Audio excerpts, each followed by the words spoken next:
جنت میں حضرت موسیٰ کا ہمسایہ کون ہوگا؟ حضرت موسیٰ علیہ السلام اللہ کے ایسے پیغمبر گزرے ہیں جو اللہ سے بات کرتے تھے، کلام کرتے تھے، اس لیے انہیں موسیٰ کلیم اللہ بھی کہا جاتا ہے۔ ایک مرتبہ حضرت موسیٰ بن عمران علیہ السلام نے اللہ تعالیٰ سے پوچھا، اے اللہ، مجھے اس شخصیت کا نام بتا جو جنت میں میرا دوست ہوگا، میرا ہمسایہ ہوگا۔ تو حضرت جبریل نازل ہوئے اور کہا، اے اللہ کے نبی، اللہ فرما رہا ہے کہ فلاں خصاب وہ جنت میں آپ کا ہمنشین ہوگا۔ اب حضرت موسیٰ کا اشتیاق اور بڑھ گیا کہ اس خصاب میں ایسی کون سی خاص بات ہے کہ جس نے اسے جنت میں میرا ہمسایہ بنا دیا۔ حضرت موسیٰ اللہ کے بتائے ہوئے پتے کے مطابق اس خصاب سے ملنے کے لیے اس کی دکان کی جانب چل پڑے۔ کچھ دیر بعد وہاں پہنچ گئے۔ حضرت موسیٰ نے دیکھا کہ وہ خصاب بھی دوسرے خصابوں کی طرح گوشت فروخت کرنے میں مصروف تھا۔ اللہ کے نبی غور سے اس خصاب کا مشاہدہ کرنے لگے۔ کوئی خاص بات نظر نہیں آئی کہ اسے اتنا ممتاز کر دیتی دوسروں سے۔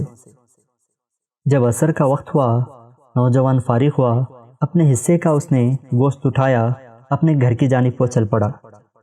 حضرت موسیٰ بھی اس کے پیچھے پیچھے چل پڑے۔ دروازے تک پہنچے، قصاب کی حضرت موسیٰ پر نظر پڑ گئی۔ حضرت موسیٰ نے کہا، میں آج تمہارا مہمان ہوں۔ جوان نے خوش آمدید کہا اور اپنے ساتھ لے کر اندر آ گیا۔ پہلے کھانا تیار کیا اور پھر گھر کے دوسرے کمرے میں گیا اور ایک جھولا سا اٹھا کر لے آیا۔ حضرت موسیٰ نے دیکھا کہ جھولے میں ایک بوڑھی عورت تھی۔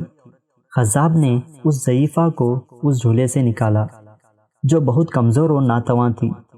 اس کا منہ ہاتھ دھلایا، نوالے بنا بنا کے اسے اپنے ہاتھوں سے کھلایا۔ حضرت موسیٰ یہ سب غور سے دیکھ رہے ہیں۔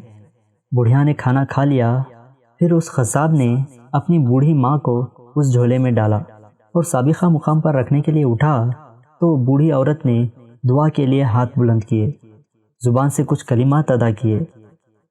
وہ کلمات اس بڑھیا کی بڑھاپے کی وجہ سے قابل فہم نہ تھے تو ٹھیک سے معلوم نہ ہو رہے تھے۔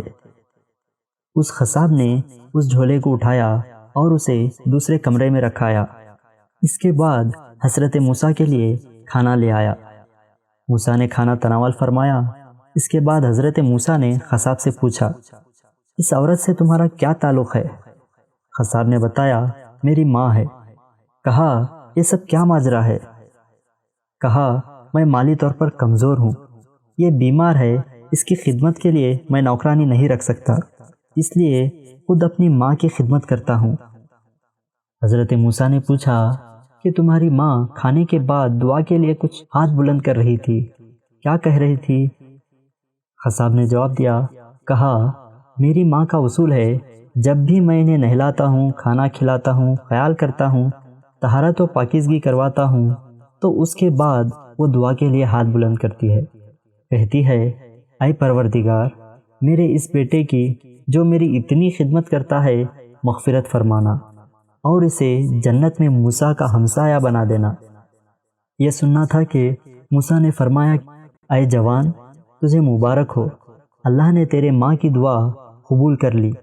مجھے جبریل نے ابھی یہ خبر دی ہے کہ جنت میں تو میرا ہمسایہ ہوگا۔ اللہ ہمیں بھی اپنی ماں کی خدمت کرنے کا جذبہ عطا فرمائے۔